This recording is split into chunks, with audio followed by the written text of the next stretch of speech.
EPAWA meteorologist Bobby Martin here with your outlook for the weekend, January 19th and 20th, 2019. We have a very high impact storm heading toward the region today. It's going to start off as a thump of snow across much of the interior. And when I say interior, I'm talking northwest of 995. And I think we at least start as snow, but the question is going to be how long does that snow hold on? And it has been the question the last couple of days. Now, if you looked at our snow map that we have on the weather alerts page, we have gone conservative. And in fact, we've been probably the most conservative of just about everything across the board. The National Weather Service had, at least at the time this video was recorded, is considerably higher than we are in snow totals. And we cited on the warm air advection side, winning out when this situation where we turn over from from snow to sleet, and then freezing rain, and then eventually rain for at least the southern half of our coverage area with this system. And it's because it's cutting off to the west. A lot of things we did to dissect this is a very fluid situation, and there is bust potential with this, but I'm just telling you that we're very confident in what we put out. And matter of fact, we might even be too high with our already low projections. And I was just talking to Justin Snyder, who's my good friend from Lebanon County Weather, who runs the Lebanon County Weather Facebook page. He's very similar in totals that I have for his county, which is right about here. But some of his local National Weather Service office is extremely high for snow projections in that area, and he just we're dealing with a lot of the questions in social media. Why are you guys so low? And we get that. I mean, we're going to be different. We have our own forecasting methods, and we're all qualified to do the same thing the National Weather Service does, by the same degrees, and did the same things that they do. They just see it differently. That's just the way it is. And some other pages and things like that have it differently too, but we're standing by our call for right now, and if I think of anything, we might be a little bit high, might have to adjust down on Saturday morning. We'll see. New guidance is coming in, doesn't look too good this evening.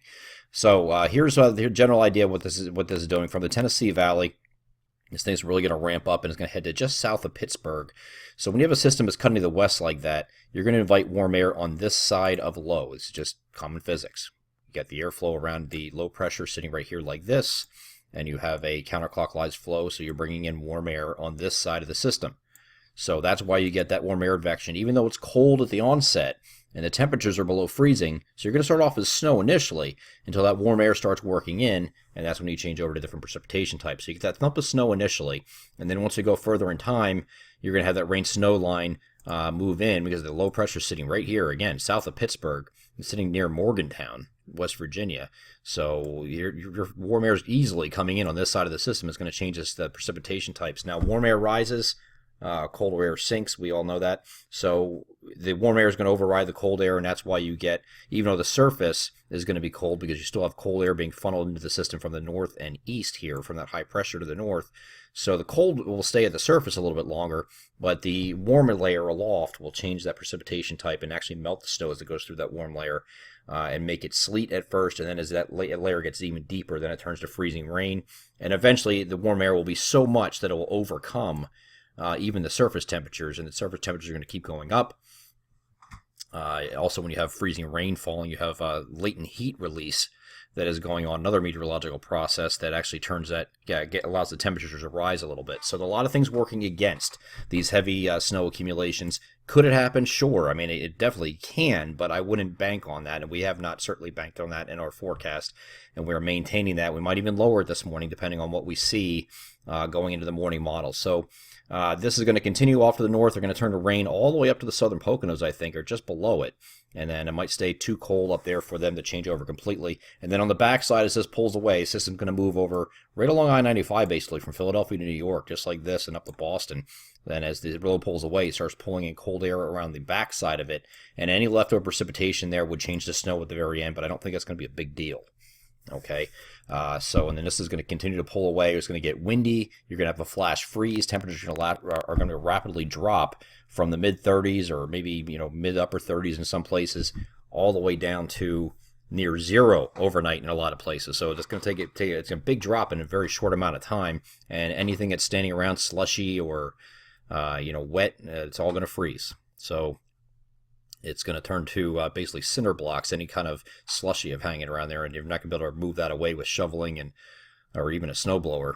They're going to have a hard time with that. But you're going to also have windy conditions develop behind this system starting on later Sunday morning, but especially in the afternoon going into Sunday evening, and then also continuing breezy on Monday. See how tight these isobars are right here behind the system.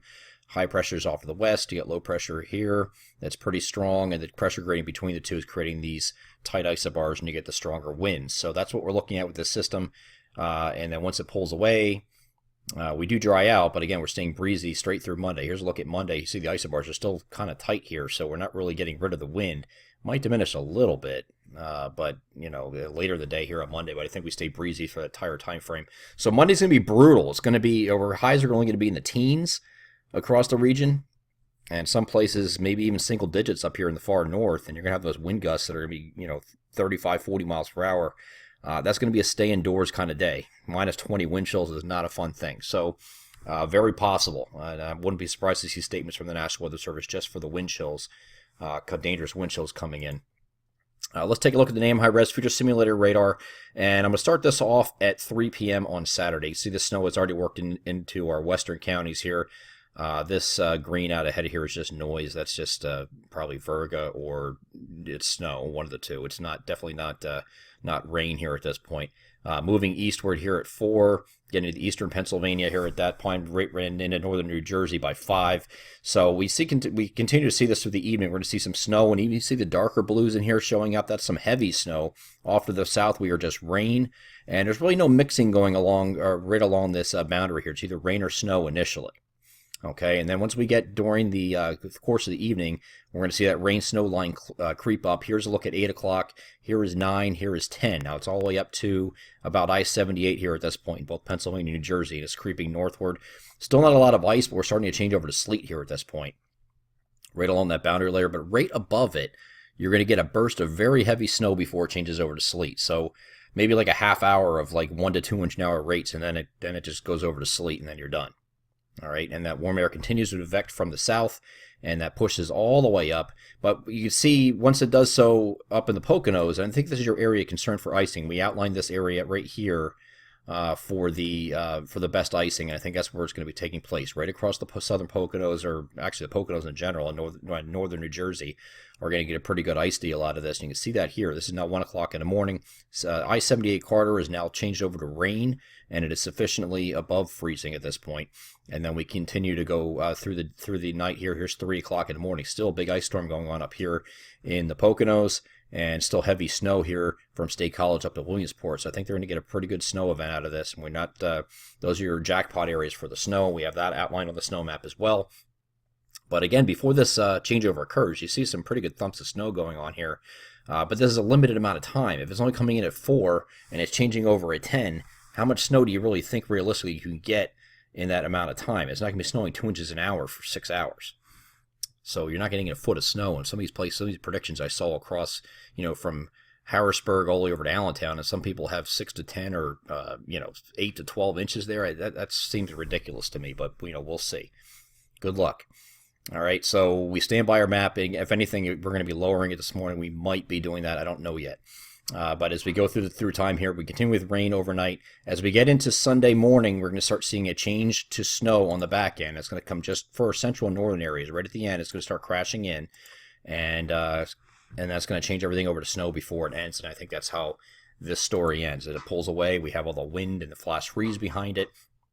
And then going forward from this point, high pressure on Monday is going to be there. We know it's going to be brutally cold, so it'll be bright sunshine. That's going to be Monday and Tuesday. It won't be as cold Tuesday, but still below freezing for highs.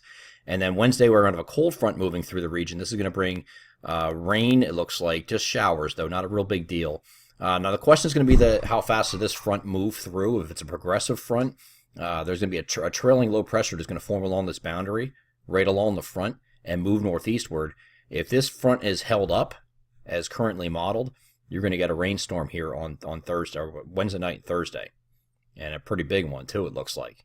And that's going to be rain because it's cutting right over top of us.